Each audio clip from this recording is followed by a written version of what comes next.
Quizá una motivación de por qué hago esta charla, ya que es como hora de comenzar.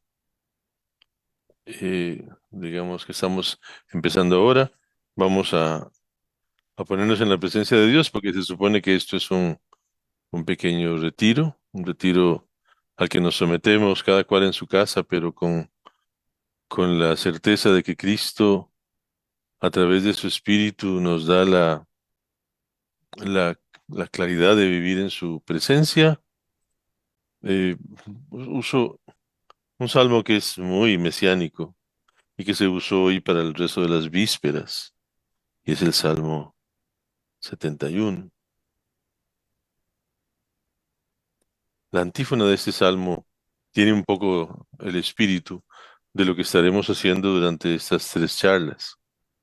La antífona dice, y si quiere repite usted un poquito: Te hago luz de las naciones, Te para que hago, seas mi salvación hasta el fin de la te hago tierra. luz de salvación. La luz de salvación. Dios mío, confía tu juicio al Rey, tu justicia al Hijo de Reyes, para que gobierna a tu pueblo con justicia y a tus humildes con rectitud. Que los montes traigan al pueblo la paz y a las colinas la justicia. Que Él defienda a los humildes del pueblo, socorra a los hijos del pobre y quebrante al explotador. Que dure tanto como el sol y la luna a lo largo de las generaciones, que baje como lluvia sobre el césped, como llovizna que empapa la tierra. Que en sus días florezca la justicia y abunde la paz hasta que falte la luna. Que domine de mar a mar, del gran río al confín de la tierra. Que en su presencia se inclinen sus rivales, que sus enemigos muerdan el polvo. Que los reyes de Tarsis y de las islas, costas lejanas le paguen tributo, que los reyes de Sabá y de Arabia le ofrezcan sus dones, que se postren ante él todos los reyes, y que todos los pueblos le sirvan. Él librará al pobre que clamaba, al afligido que no tenía protector. Él se apiadará del débil y del pobre, y salvará la vida de los indigentes. Él rescatará sus vidas de la violencia, su sangre será preciosa a sus ojos. Que viva y que le traigan el oro de Sabá, que recen por él continuamente y lo bendigan todo el día. Que haya trigales abundantes en los campos y ondeen en lo alto de las montañas, que den fruto como el Líbano y broten las espigas como hierbas del campo, que su nombre sea eterno y su fama dure como el sol, que él sea la bendición de todos los pueblos y lo proclamen dichoso todas las razas de la tierra. Bendito sea el Señor Dios de Israel, el único que hace maravillas. Bendito por siempre su nombre glorioso. Que su gloria llene la tierra. Amén. Amén. Gloria al Padre y al Hijo y al Espíritu Santo. Sí, Y decimos la antífona: Te hago luz de las naciones, para te que hago seas mi salvación que hasta seas el fin de la tierra. hasta el fin de la tierra. Bien, ¿por qué hago estas charlas con ese tema tan extraño? Alguien extraño digo, porque nos vamos a meter en profundidades que tal vez resulten un poco turbias. Me habían pedido que hiciera una charla con el tema de la mujer, y lo iba a hacer, pero lo dejé para otro día. Creo que otro día podremos hacerlo y muy bien. Pero hicimos en una de las catequesis una pregunta a los que se supone están recibiendo la catequesis para que sus hijos o nietos o sobrinos o amigos vayan al bautismo. La pregunta es de si Jesús es Dios. Yo he hecho esa pregunta varias veces y la pregunta ha sido respondida muy mal siempre, y eso me asusta mucho. Bueno, el 50% de las personas encuestadas dijeron que no. Otras se confunden un poco porque dicen que no es Dios, que es el Hijo de Dios. Entonces uno se queda un poquito manos arriba porque no entiende qué es la diferencia que hacen. Hice la misma pregunta en la catequesis de confirmación, donde hay 60 o 70 adultos que están pidiendo confirmación. Y cuando pregunto si Cristo es Dios, aunque una persona muy, digamos, muy profunda en esas materias que está haciendo la catequesis, dijo de inmediato que sí, que por supuesto que sí, la sensación en general fue, ¿verdad? Entonces indagué a partir de esas ideas y de ahí salió una hora de conversación, 1 hora y 15 minutos de conversación para poder dilucidar la idea de si Cristo es Dios, o para qué es Dios, o por qué es Dios, o cómo es Dios. A partir de esa confusión que existe en las personas, eh, bueno, y ya que la conversación que tuve con ellos se fue aclarando, y porque me encontré un texto de no sé si lo puse el texto de ese señor, pero después lo mencionaré, el texto de la persona de esta persona que escribe un artículo y que resulta un artículo muy interesante porque es como una especie de síntesis final de lo que estoy diciéndoles ahora. Es un hombre como con mucho entusiasmo y como con mucha claridad en su propio corazón. Entonces, preguntando un poco y tratando de que las cosas fueran entendidas lo mejor que se pudiera, bueno, lo traté de sintetizar y aquí estoy con esto y vamos a hacerlo a partir de este momento. Voy a compartir la pantalla para abrir esta charla y que la podamos revisar con paciencia. Con esta charla vamos a tratar de entender un poquito las cosas. La charla se llama, con un nombre muy sencillo, Jesús el Cristo. Un título muy sencillo, pero al decir Jesús el Cristo, yo estoy dándole a usted la oportunidad de que lo piense, de que piense a este Jesús que es el Cristo y que, eh, bueno, lo trate de seguir. Y tendría como subtítulo esto de que esta charla la hacemos a partir del Evangelio de San Juan. Quizá hay que aclarar algunas cositas acerca del Evangelio de San Juan. He estado leyendo un texto ahí que se llama el documento Q, que yo creo que lo comentamos con algunas personas en estos días. El documento Q es una especie de compilación de dichos, de palabras, de frases sueltas de Jesús que se habría hecho en los segundos 40 años o en los segundos 30 años del siglo primero. Cuando los apóstoles empiezan a desaparecer, la gran pregunta es,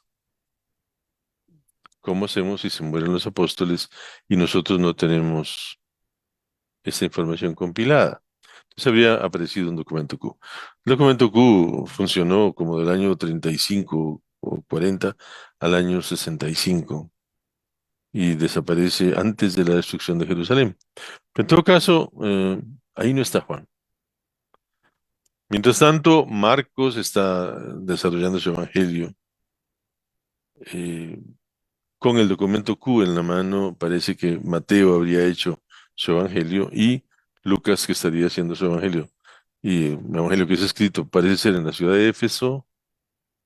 eh, bueno, todavía no está Juan.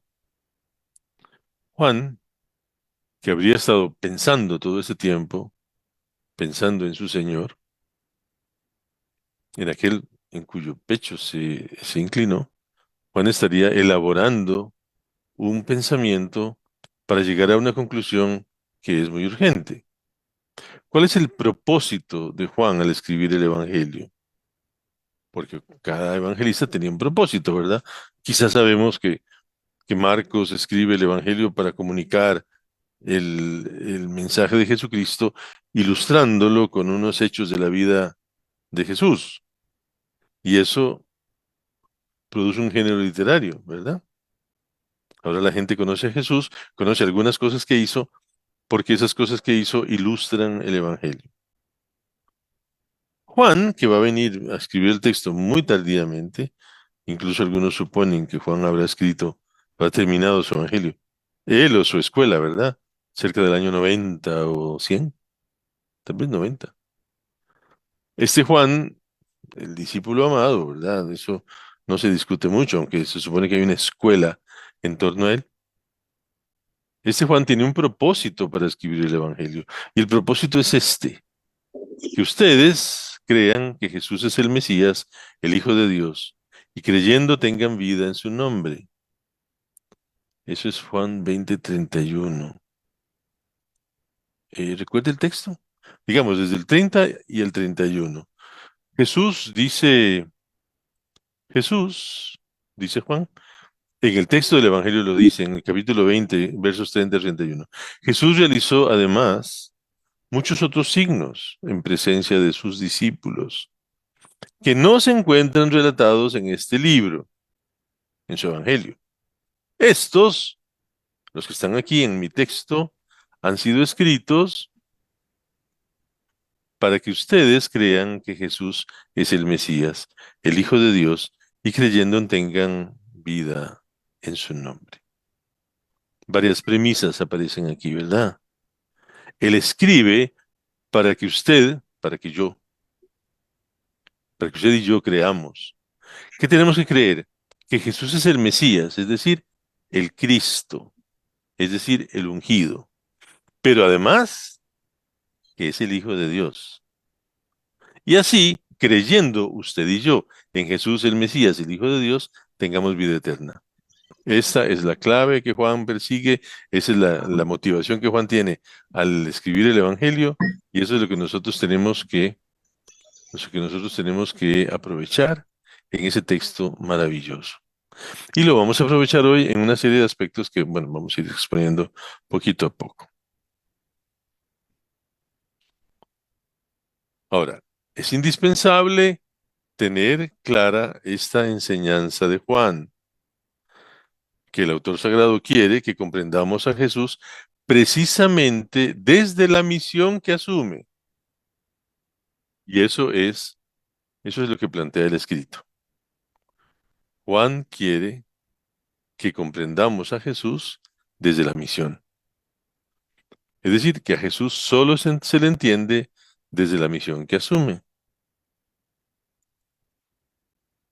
Toda la meditación de Juan, todo el recuerdo que Juan hace, toda la meditación que hace con sus amigos, con su iglesia en diversas regiones de Asia Menor, ¿verdad?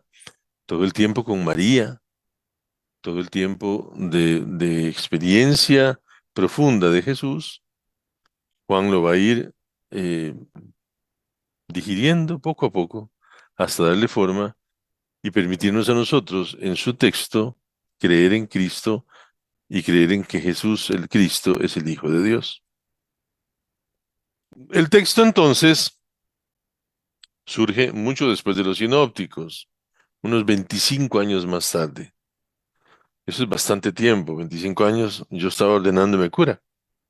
Es toda mi vida de presbítero entre que apareció Mateo o Lucas y que apareció Juan, mucho tiempo. Por ello, El texto de Juan ofrece una mejor respuesta a la inquietud humana por conocer a Dios. Vea qué importante lo que estoy diciendo con esta frase, conocer a Dios. Lo más urgente que el ser humano debe buscar es conocer a Dios. Y Juan va a explicar cómo se hace para conocer a Dios. Y lo va a explicar a partir de lo que Dios ha hecho en Cristo.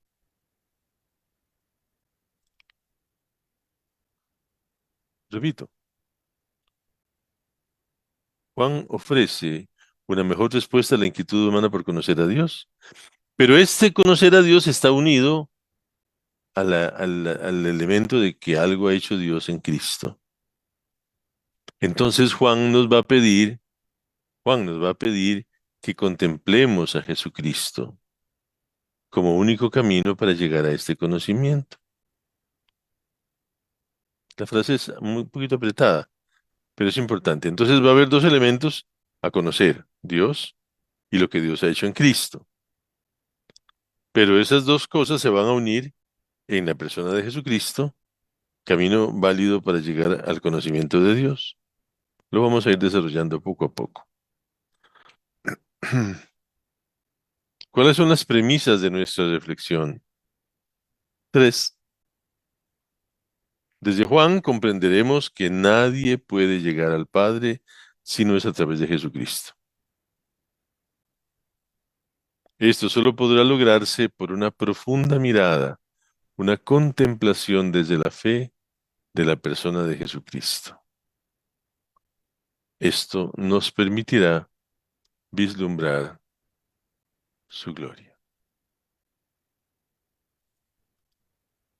Entonces, vea que lo que está señalando Juan en este momento es importantísimo.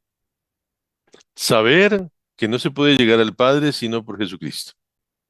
Entonces, de ahí no me busquen mediaciones, ni me propongan santos, ni me propongan para que me hagan intercesores. No, no, no. Para llegar al Padre, Jesucristo. Y para llegar a Jesucristo necesito una profunda mirada, una contemplación desde la fe de su persona. Entonces, tampoco necesito mediadores para esto. Lo que necesito es la Biblia en mis manos, los textos de los evangelios, los textos de las cartas, los hechos de los apóstoles, el Apocalipsis. Ahí me meto y ahí miro profundamente y contemplo desde la fe la persona de Jesucristo. A mí me parece que esto es muy fuerte porque para que la iglesia llegue a creer en Cristo Dios, faltan todavía 250 años. 250 años son muchos, ¿verdad? 250 años es toda la historia de Costa Rica, la historia civil de Costa Rica y más. Imagínese usted lo que significa que, eh, que la iglesia llegue a decir y a declarar en público, sí, Jesucristo es Dios, necesita todo un desarrollo mental, pero hay que decirlo con un poco de sencillez, ya para, ya para Juan eso estaba perfectamente comprendido. Por eso nos pide una mirada profunda y una contemplación desde la fe de la persona de Jesucristo.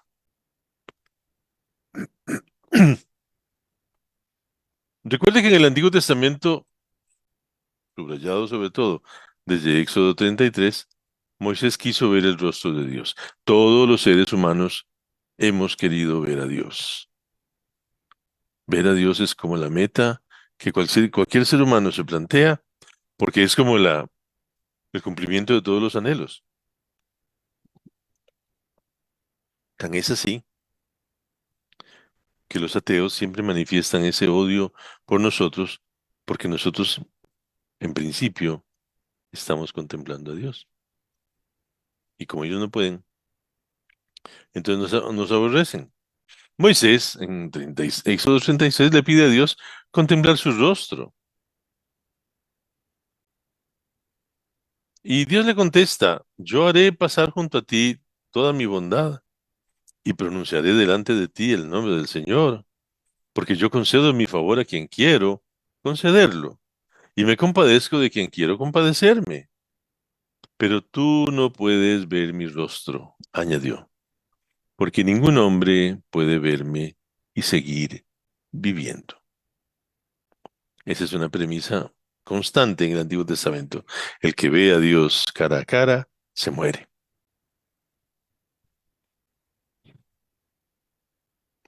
El dato va a ser repetido varias veces. En Éxodo 19:21, el Señor le dijo a Moisés, baja y ordena al pueblo que no traspase los límites para ver al Señor, porque muchos de ellos perderían la vida. O en Deuteronomio 4:12 y 15, el Señor les habló desde el fuego y ustedes escuchaban, es Moisés quien habla. El Señor les habló desde el fuego y ustedes escuchaban el sonido de sus palabras, pero no percibían ninguna figura, solo se oía la voz. Tengan cuidado de ustedes mismos. Cuando el Señor les habló desde el fuego en Horeb, ustedes no vieron ninguna figura. Dios es, pues, invisible. También tenemos el caso de Deuteronomio 18:16. Esto es precisamente lo que pediste al Señor tu Dios en el Horeb, el día de la asamblea, cuando dijiste, no quiero seguir escuchando la voz del Señor mi Dios, ni miraré más este gran fuego, porque de lo contrario moriré. Entonces la oración se hace interna, ¿verdad? Escucha, Señor, mi oración, atiende a mi súplica por tu fidelidad y tu justicia, respóndeme. La oración se hace profunda porque eso de ver a Dios parece peligroso. O Jueces 13:21-22, ¿recuerdan cuando el ángel del Señor le anuncia el nacimiento a la mujer de Manoaj, el nacimiento del niño? Dice el texto que el ángel del Señor ya no se volvió a aparecer a Manoaj ni a su mujer, y que entonces Manoaj reconoció que aquel hombre era el ángel del Señor y dijo a su mujer, vamos a morir porque hemos visto a Dios. Así nace Moisés, ¿verdad? Aquella relación misteriosa entre Dios y aquellos dos hijos suyos. Como también Isaías 6:5 es la vocación del profeta. Yo dije, ay de mí, estoy perdido, porque soy un hombre de labios impuros y habito en medio de un pueblo de labios impuros. Y mis ojos han visto al Rey, el Señor de los ejércitos. Recuerdan que el querubín viene desde el pebetero, desde el brasero, junto al trono de Dios, y trae una brasa encendida y le quema los labios al profeta y le dice, no te preocupes, ya te purificaron. Pero el miedo es ver al rey, ver al Señor de los ejércitos, porque eso ocasionaba la muerte. Aquí está dicho de otra manera. El año que murió el rey Usías, vi yo al Señor sentado sobre el trono alto y sublime, y sus faldas llenaban el templo. Como también en el Eclesiástico 43:31. ¿Quién lo ha visto para poder describirlo? ¿Quién lo alabará conforme a lo que es, verdad? Porque Dios se convierte en alguien verdaderamente desconocido, porque nadie lo ha visto jamás. Por lo demás, el Antiguo Testamento evita constantemente las expresiones que pudieran dar a entender que Dios sea visible a los ojos humanos. Incluso toda la legislación del Antiguo Testamento estaba en esta línea. Este es el becerro de oro, hecho por Aarón, ¿verdad? Gran pecado, el de los hebreos, fue hacer el becerro de oro. ¿Se acuerdan que lo hicieron con el oro que se habían robado? Y que hicieron la estatua y Aarón le rendía culto y la gente le, qué sé yo qué. ¿Y por qué es pecado? Porque pretendieron darle forma a Dios. Y Dios es invisible. Lo que sí era posible a los humanos era ver la gloria de Dios cuando Dios ejercía el poder. Por ejemplo, en Éxodo 16:6-7. Moisés y Aarón dijeron a todos los israelitas: esta tarde ustedes sabrán que ha sido el Señor el que los hizo salir de Egipto, y por la mañana verán la gloria del Señor, ya que el Señor los oyó protestar contra él. Porque, ¿qué somos nosotros para que nos hagan estos reproches, verdad? El pueblo entonces estaba a punto de contemplar la gloria de Dios. Y la gloria de Dios no la contemplan solo los místicos o los santos. Resulta que la gloria de Dios está al alcance de todos los seres humanos. Números 14, 22, 23. Ninguno de los hombres que vieron mi gloria y los prodigios que realicé en Egipto y en el desierto, ninguno de los que ya me han puesto a prueba 10 veces y no me han obedecido, verá la tierra que prometí a sus padres con un juramento. No la verá ninguno de los que me han despreciado. Ve, la gloria de Dios la pueden ver los pecadores, porque la gloria de Dios no es la nube, el fuego, el ruido, los elementos de la teofanía, esas cosas extrañas, esas cosas raras que según yo entiendo que Moisés tenía una especie de cosa rara, ¿verdad? Moisés pudo ver a Dios a través de cosas que para nosotros son absurdas, ¿verdad? Como una zarza ardiendo, como un relámpago, o un fuego, un terremoto. Ahí veía Moisés a Dios, pero esa era su manera mística de hacer las cosas. No, esa no es la gloria de Dios, porque la gloria de Dios son los mismos hechos de la salvación. La gloria de Dios son los mismos hechos de la salvación. No sé cuántas cosas usted podría contar de su historia.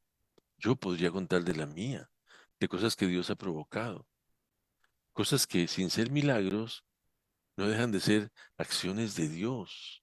La gente reconoce la intervención de Dios. Esa, esa es la gloria de Dios. La gloria de Dios es como la experiencia personal e íntima que tengo de Él. Y cada cual la tiene personalmente. Ese es un asunto en el que nadie se meta porque cada quien sabe de qué está hablando. Hemos experimentado la gloria de Dios en algunos momentos de nuestra vida. A veces nos ha servido para crecer en santidad y en salvación, y a veces nos ha importado un pito. Pero así somos, así somos. Tan es así que cuando Moisés pidió al Señor, por favor, déjame ver tu gloria, el Señor le respondió mostrándole su amor, su misericordia. Bonito, ¿verdad? Bonito. Dios le mostró su amor y su misericordia. Ahora, los nuestros, los días del Mesías, son definitivamente otros tiempos. En el Antiguo Testamento, la plenitud en Dios, el conocimiento de Dios, se alcanzaba cuando uno lograba una vida en total acuerdo con la ley, cuando uno lograba conocer la ley. Conocer a Dios consistía en poner a prueba la propia voluntad en sintonía con la voluntad de Dios. Consistía en poner la propia voluntad en sintonía con la voluntad de Dios. Si yo cumplo los mandamientos, alcanzo la vida eterna. Tan es así que acuérdese que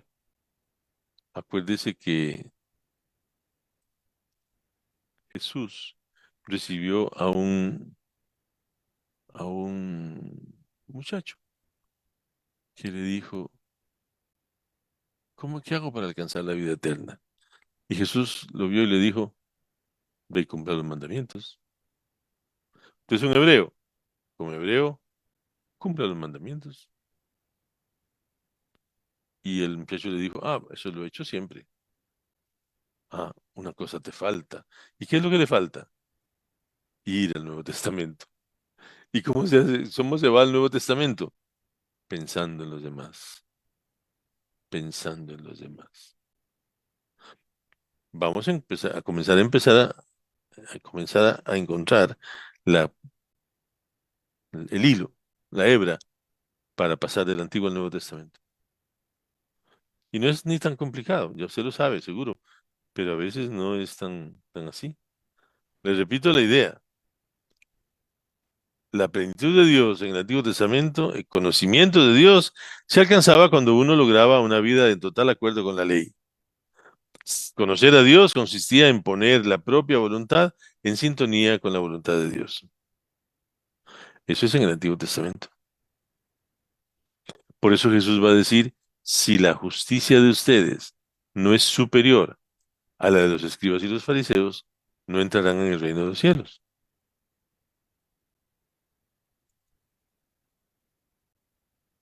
Para los hebreos, la ley era el camino para llegar a Dios. Y vea que le pregunté al Facebook, ¿cómo se llama? Al Google, le pregunté cuál era el camino para llegar a Dios. Y me salió con esta lámina. Bueno, porque el Nuevo Testamento tiene para nosotros un planteamiento completamente innovador. Me salió con esta lámina, no fue, todavía no la tengo. El nuevo planteamiento del Nuevo Testamento nos lleva directamente a las controversias que plantea el Evangelio de Juan. Eso me parece importante que usted lo fije. El Nuevo Testamento, el Nuevo Testamento plantea algo que nos lleva directamente a las controversias que plantea el Evangelio de Juan.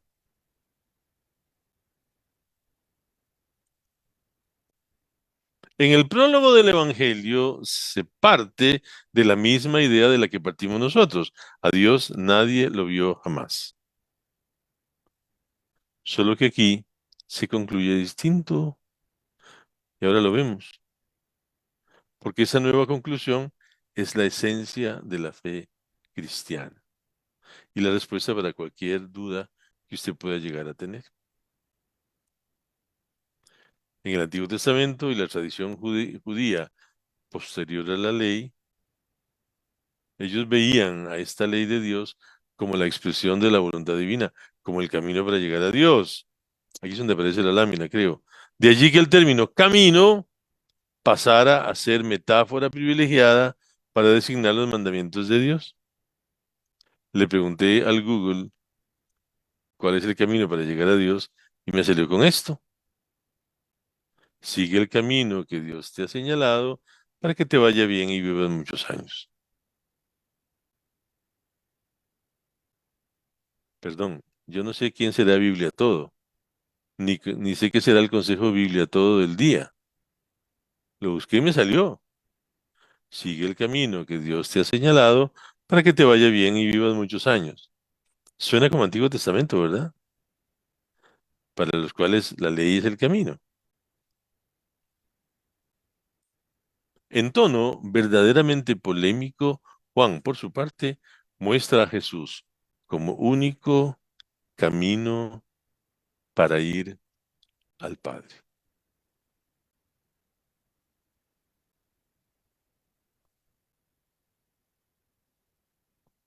El único camino para llegar al Padre. Juan muestra a Jesús como único camino para ir al Padre.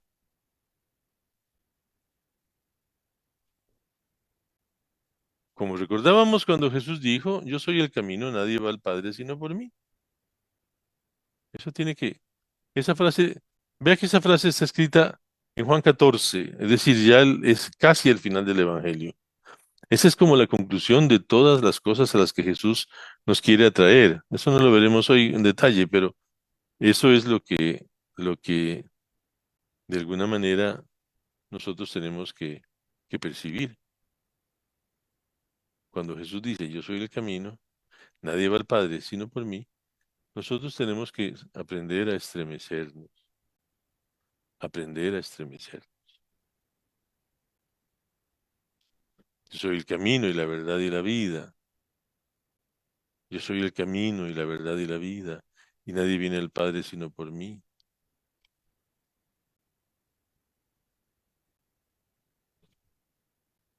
Así podemos llegar a una conclusión. Cuando Jesús y sus adversarios hablaban del conocimiento de Dios, lo hacían desde puntos de vista diferentes. Lo hacían desde puntos de vista diferentes. Vamos a ver los puntos de vista.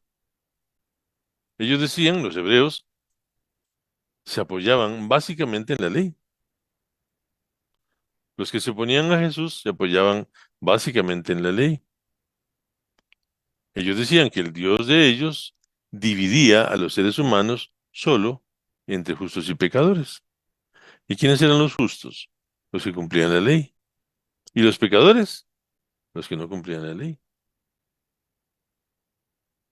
Mientras tanto, Jesucristo nos muestra a un Dios compasivo que sabe que todos los seres humanos necesitamos de su misericordia. Esa es la gran diferencia. Por eso es que yo soy muy alérgico en algunos momentos a la insistencia sobre el Antiguo Testamento. Porque tiene, el Antiguo Testamento no tiene eh, esa capacidad de descubrir verdaderamente a un Dios compasivo, a pesar de que ese Dios compasivo se anuncia constantemente en el Antiguo Testamento. Pero bueno,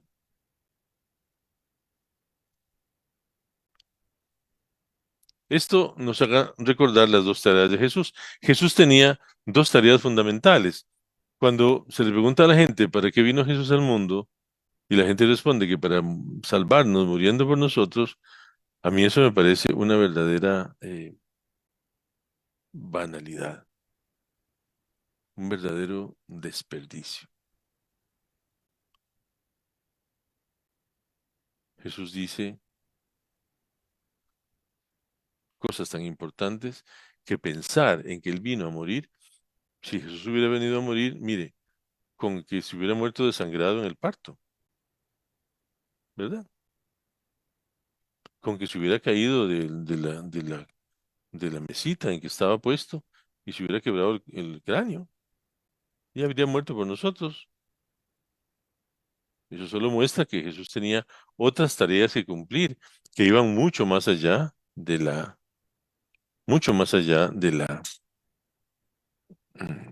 simple cruz. O más bien, y vamos a verlo, las tareas de Jesús son los que lo llevan a la cruz. Por las tareas de Jesús nosotros terminamos salvados, porque las tareas de Jesús cumplidas al pie de la letra, y ahí sí, al pie de la letra, van a llevar a enemigos de Jesús a matarlo. Primera tarea de Jesús, el anuncio del reino. Reino que es el amor con que Dios nos ama. No lo olvide nunca, ¿verdad? El reino de Dios es el amor con que Dios nos ama. Jesús nos ama tanto que ese reino debe ser anunciado para que la gente se incorpore, se matricule, ingrese, entre en el reino del amor de Dios.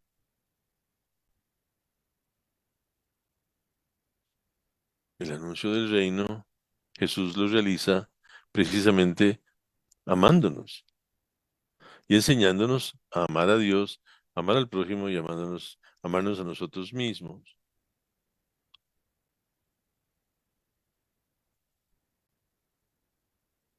Marcos 1, 14, 15 dice, después que Juan fue arrestado, Jesús se dirigió a Galilea. Allí proclamaba la buena noticia de Dios diciendo, el tiempo se ha cumplido, el reino de Dios está cerca, conviértase, conviértanse y crean en la buena noticia. Vea, ese es Marcos 1, 14, 15, ¿verdad? Eh, Proclamaba la buena noticia, el evangelio, ¿verdad? ¿Y cuál es el evangelio? Que el tiempo se ha cumplido. El tiempo se ha cumplido porque ya se acabó la espera. Aquí estoy, ya vine. Lo segundo, el reino de Dios está cerca. El reino de Dios es el amor con que Dios nos ama. Bueno, Jesucristo es el amor de Dios hecho carne. El amor de Dios hecho carne. Y la tercera cosa es que nosotros tenemos que actuar de acuerdo con ese amor y de acuerdo con ese reino. Cambiando de vida y la más importante, creyendo. Hay que creer en la buena noticia del reino.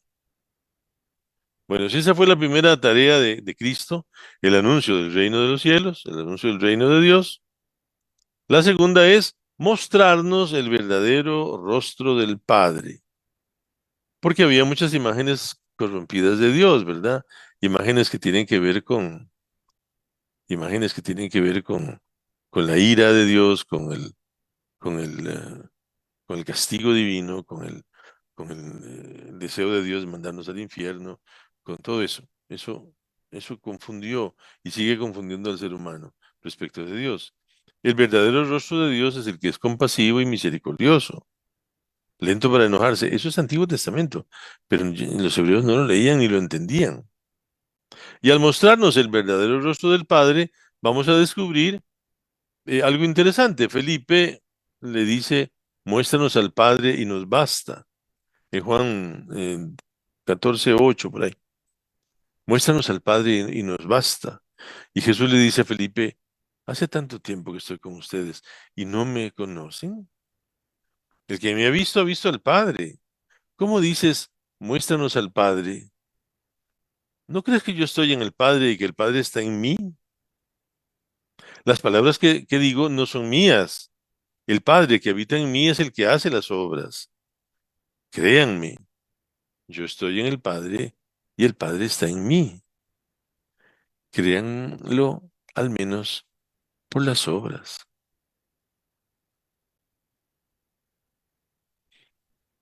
Jesús muestra el verdadero rostro del Padre. El rostro de Cristo es el rostro del Padre. ¿Y cómo manifiesta Cristo ese rostro del Padre entre nosotros? Hay que saber que en Juan, como en toda la Sagrada Escritura, ver a Dios cara a cara es un asunto que se queda para el futuro,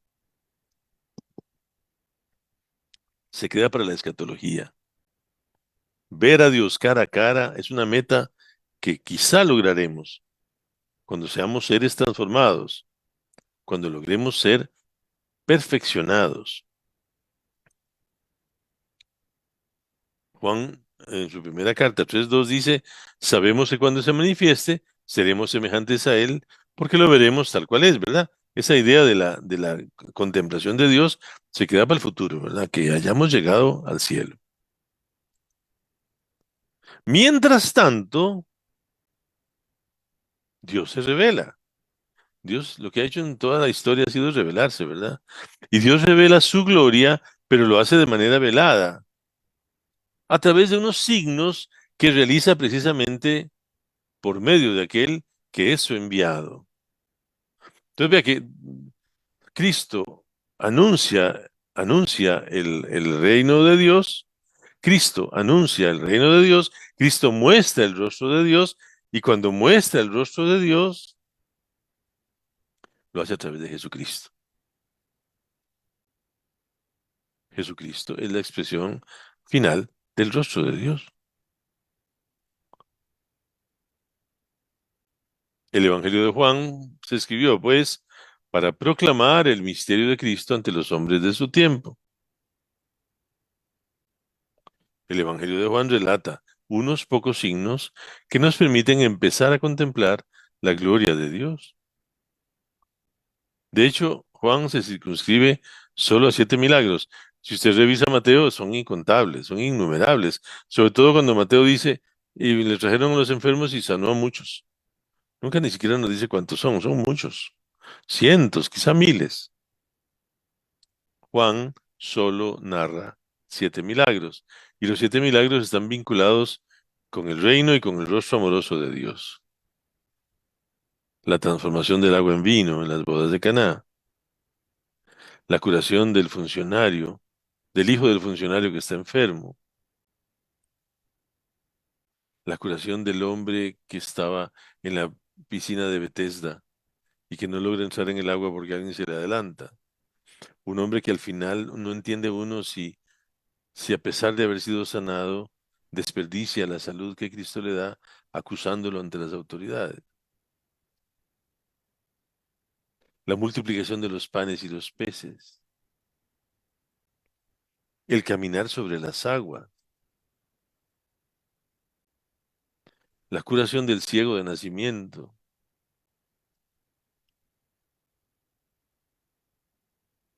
la resurrección de Lázaro.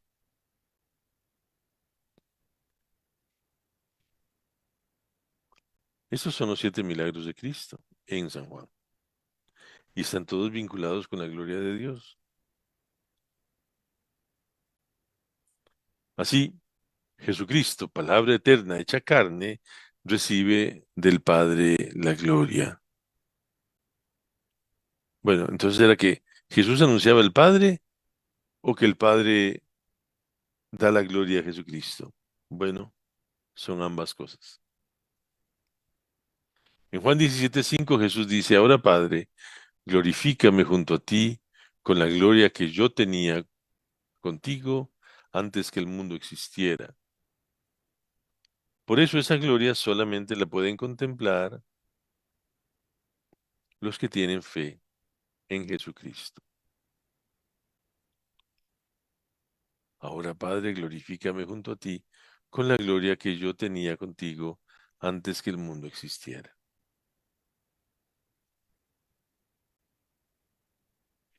Por eso, ver a Dios, ver a Cristo es ver a Dios, dice Juan 11:40. Cuando Marta, la hermana de Lázaro, le dice que no abra la tumba, que ya lleva 4 días de muerto, que estará hediondo. Jesús le dijo, ¿no te he dicho que si crees verás la gloria de Dios? Es decir, Marta aprende en ese momento que lo que tiene al frente es a Dios.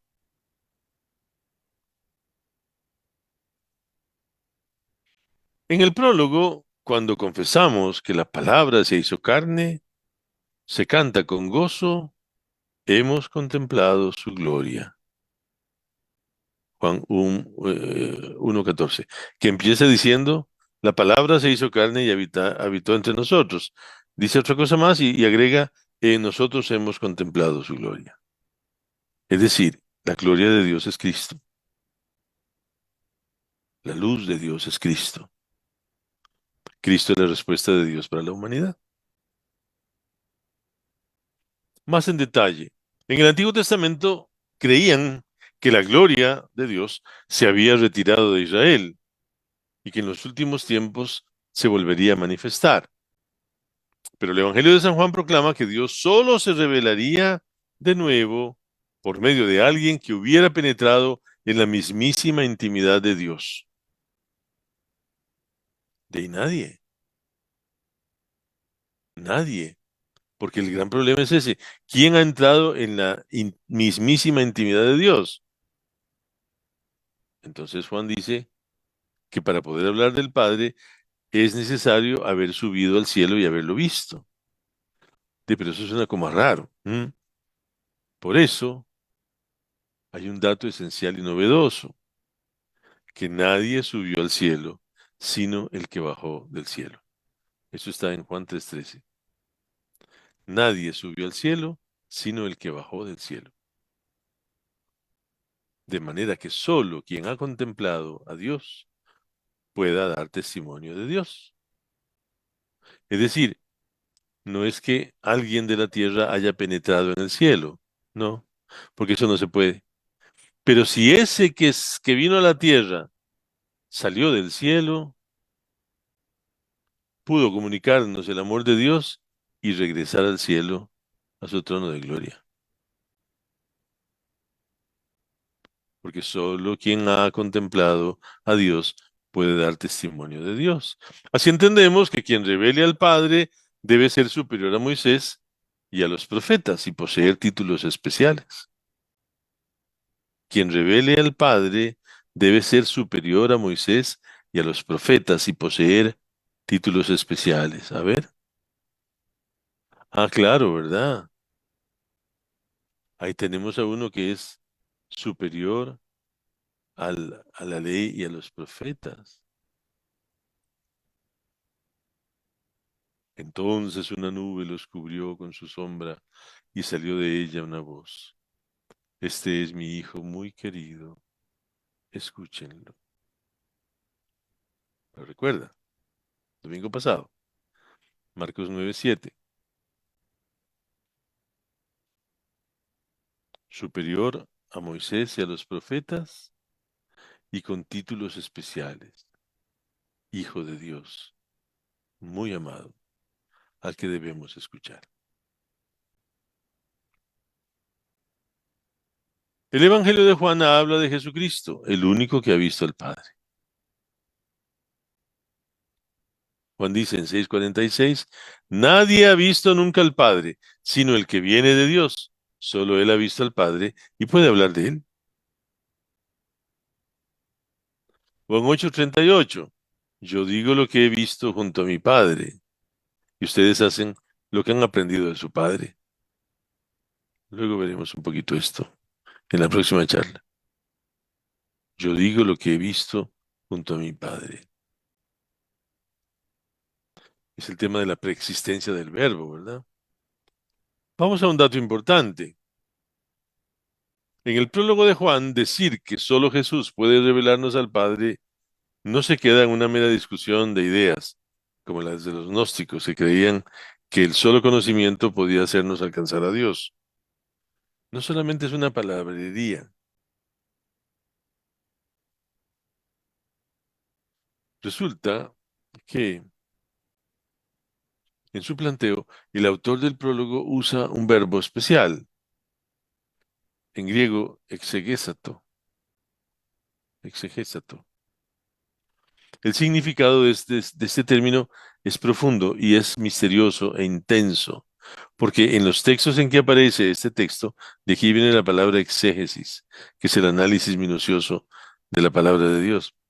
Exegesato tiene un significado muy amplio que en algunos momentos de la aparición del verbo, en algunos textos antiguos, supone la comunicación de lo divino y la transmisión de secretos. ¿De qué estoy hablando? De que la expresión exegesato podría traducirse como liderar, guiar, mostrar, narrar, relatar, describir, derramar. Lo que Jesús hace, lo que el Verbo hace a la humanidad es develar por fin el misterio de Dios al conocimiento humano, en términos humanos, con expresiones humanas, con actitudes humanas, para que el ser humano lo pueda entender. Eso es lo que hace el Verbo. No se queda solamente en en un planteamiento más o menos teórico, no. Derrama la idea de Dios al corazón humano y lo explica con sus propias actitudes. Es como, por fin, ese misterio que tienen algunos se ha revelado para que la gente pueda vivir mejor con esa verdad completamente abierta. Entonces podríamos decir que el Hijo de Dios, por cuanto conoce al Padre, nos hace una verdadera exposición y elimina toda duda acerca de quién es Dios, mostrándonos por fin su rostro amoroso. Dios es compasivo y misericordioso. Dios lo dijo yo no sé cuántas veces en el Antiguo Testamento, pero el Antiguo Testamento nunca entendió esto, porque una cosa es que me lo manden a decir y otra que me lo digan personalmente. Mientras los autores sagrados trataban de explicar eso y yo se lo juzgaba y se lo rechazaba porque parecía que era como muy humano, el asunto se quedó a medio palo. Cuando ya Cristo pudo explicarlo verbalmente, la cosa estuvo mejor. Así, la compasión de Jesús con el enfermo, así, la compasión de Jesús con la mujer pecadora, así, la compasión de Jesús con el ser humano que sabe que ha fallado, así Jesús que atiende a un leproso, así el Padre amoroso que abraza al Hijo pecador, son el rostro de Dios. Eso es, pues, lo novedoso del Evangelio de Juan. como palabra de Dios, el Logos, el Hijo lo revela. Mientras tanto, el Padre se revela a través de la palabra hecha carne, es decir, es como el diálogo de los dos, del Padre y del Hijo, ¿verdad? El Padre es revelado por el Hijo y el Padre se revela a través del Hijo, dándole consistencia para que nosotros sepamos que debemos creer en su palabra para poder llegar a Él. Y el Padre a su vez se revela a través de la humanidad del Hijo, porque además eso es un punto importante. Es muy importante la humanidad del Verbo, porque las obras y las palabras del Hijo, que son realmente obras y palabras del Padre, están dichas y actuadas por un ser humano. Cuando la gente piensa que la carne humana es pecadora y podrida y que Dios desprecia a la humanidad o desprecia el cuerpo o que sabe qué historias, están diciendo tontería, porque Jesús nunca pensó que la carne humana fuera mala. Y cuando tuvo la oportunidad, se hizo carne, asumió nuestra naturaleza plenamente. Entonces es como un diálogo, ¿verdad? Como palabra, el Hijo revela al Padre y el Padre se revela a través de su palabra para que nosotros creamos en la palabra hecha carne, porque tan importante es la divinidad del Verbo como su humanidad, porque por la divinidad es Hijo de Dios y por la humanidad es nuestro hermano.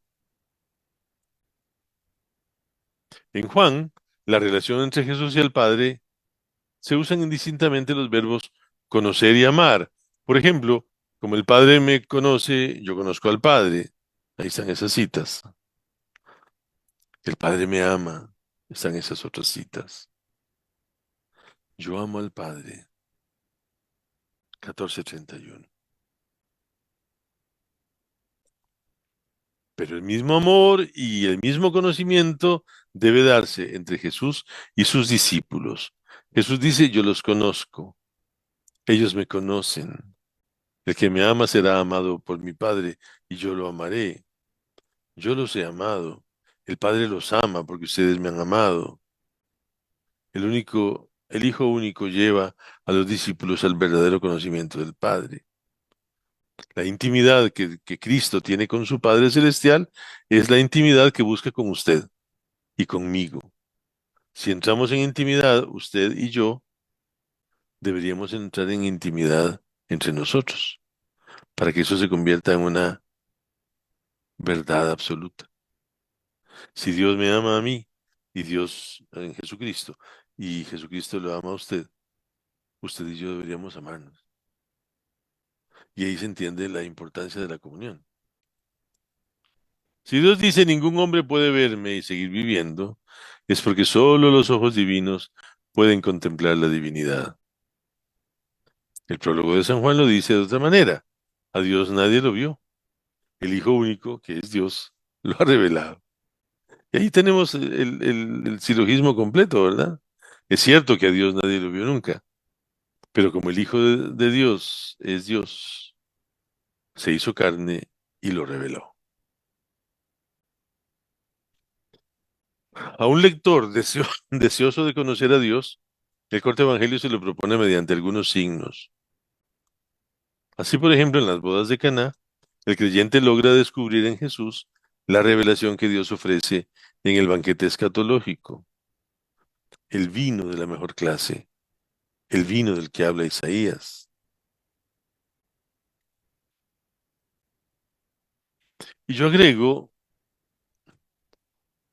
que ese vino maravilloso lo saca del agua, Jesús lo saca del agua que habría de usarse en las inútiles purificaciones de los judíos. Las 6 tinajas de piedra, de 100 litros cada una, llevaban un agua que era para lavarle los pies a la gente, y eso en realidad no servía para nada. Esas 6 tinajas de agua, Jesús las convierte en el mejor vino. Además, en la multiplicación de los panes, Dios da a la humanidad su ayuda para obtener el alimento cotidiano, pero también lo prepara para recibir el alimento de la vida eterna.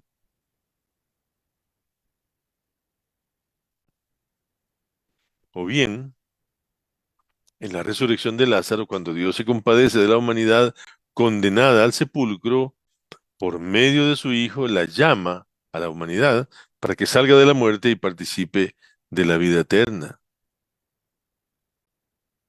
¿Y cuánto podríamos decir de la samaritana y del ciego de nacimiento, iluminados de manera incomparable?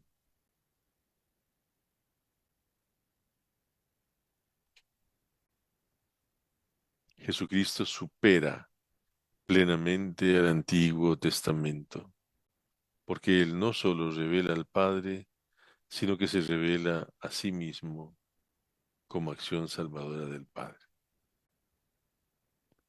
Repetimos un poquito. Bueno, esa primera idea está clarísima, ¿verdad? Jesucristo supera plenamente el Antiguo Testamento.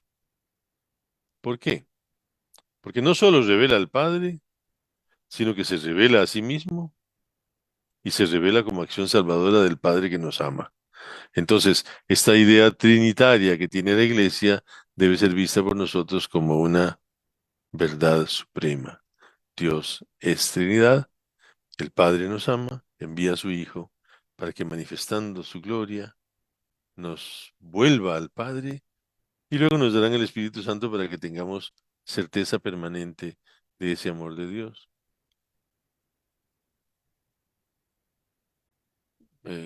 Hologos es la palabra en griego, ¿verdad?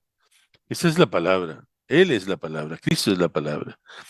Pero como se entiende el término logos en la Sagrada Escritura, la palabra que enuncia y también hace presente al mismo Dios en su acción salvadora. No solo anuncia al Padre, sino que también lo hace presente a través de sus propias acciones, porque Cristo es Dios y hace presentes las acciones de Dios. El Evangelio de Juan dice, solo la encarnación de la palabra de Dios puede dar a los seres humanos el correcto conocimiento de Dios. ¿Cómo entiendo esto? Dios nos pudo haber dicho millones de veces cómo era Él, pero nunca lo entendimos. Alguien tuvo que tomar nuestra carne para entender. Cuando con los labios humanos nos lo explicaron, cómo era Dios. Entonces la encarnación es trascendental. Que el verbo se hiciera carne, que es una frase del Evangelio de San Juan, que el verbo se hiciera carne era esencial. Era necesario que el verbo tomara nuestra carne y con nuestra carne nos mostrara al Padre. Lo otro que dice Juan es que los cristianos creen en este Dios revelado en Jesucristo, así como se ha revelado.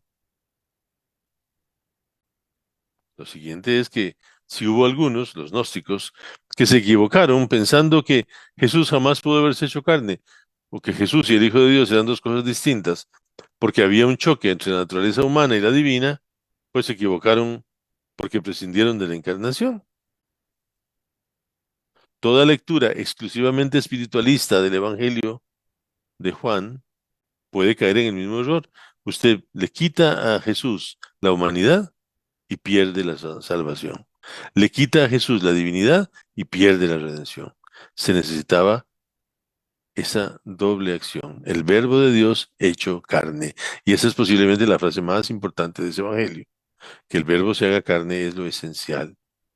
Bueno, nos revelará el reino, nos revelará el rostro del Padre y además, con su muerte en la cruz, borrará nuestro pecado. ¿Cómo le parece?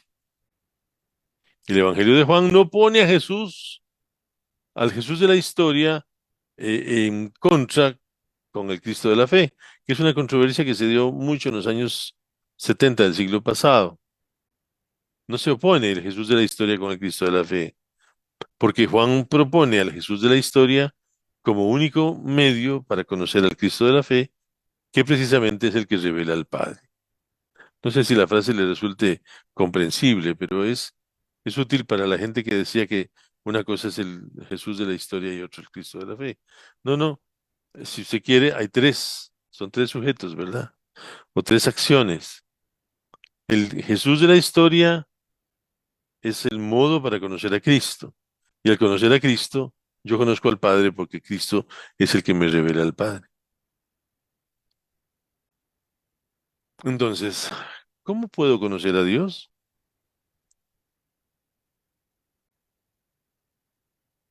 Contemplando a Jesucristo, verdadero hombre, que vive en el mundo de los hombres y en la historia humana, teniendo como referente a la palabra hecha carne. Así se llega a conocer a Dios. ¿Y cómo conocen a Dios los musulmanes? Pues no sé. O los hebreos. Pues ahí, para conocer a Dios, hay que contemplar a Jesucristo. Jesucristo, verdadero hombre. Jesucristo que vive en el mundo de los hombres. Jesucristo que está en la historia humana, pero siempre con la certeza de que en Jesucristo está encarnada la palabra. Así se llega a conocer a Dios.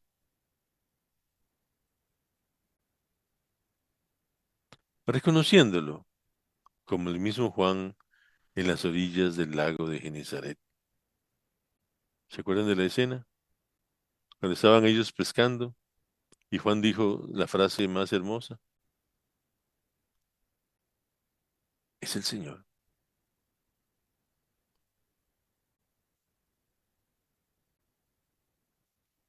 Gloria al Padre y al Hijo y al Espíritu Santo.